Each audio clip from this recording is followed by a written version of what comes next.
ஐயப்பன் உருவான கதை. ஜெயவர்தன் நாட்டில் தலைநகராக இருக்கக்கூடிய மன்மதா அப்படிங்கிற இடத்துல பிரம்மாசுரன் என்ற கொடிய அரக்கன் வந்து ஆட்சி புரிஞ்சு வரான்.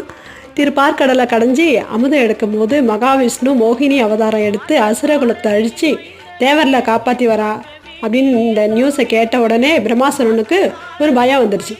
தன்னையும் தன்னுடைய குலத்தையும் காப்பாற்றுறதுக்காக சிவபெருமான் நினச்சி கடும் தவம் புரிகிறான். உடனே தவத்தின் பலனாக சிவபெருமான் நேரில் காட்சி தராரு. உன் தவத்தை கண்டு நான் வந்து பெருமகிழ்ச்சி அடைகிறேன். என் மேலே அதிக பக்தியும் பற்று கொண்ட பக்தரில் நீ ஒருத்தன், உனக்கு என்ன வர வேணும்னு கேளுன்னு சொல்கிறாரு. சிவபெருமானம் தங்களை கண்டதில் எனக்கு பெருமகிழ்ச்சி அடைகிறேன். அண்ட சராசரங்களை நான் அடக்கி ஆள வேண்டும். இந்த 3 உலகமும் என்னோடய ஆட்சி கீழே வர வேண்டும். இது எனக்கு நடக்க வேண்டும். நான் கேட்கும் வரத்தை நீங்கள் எனக்கு அளிக்க வேண்டும்.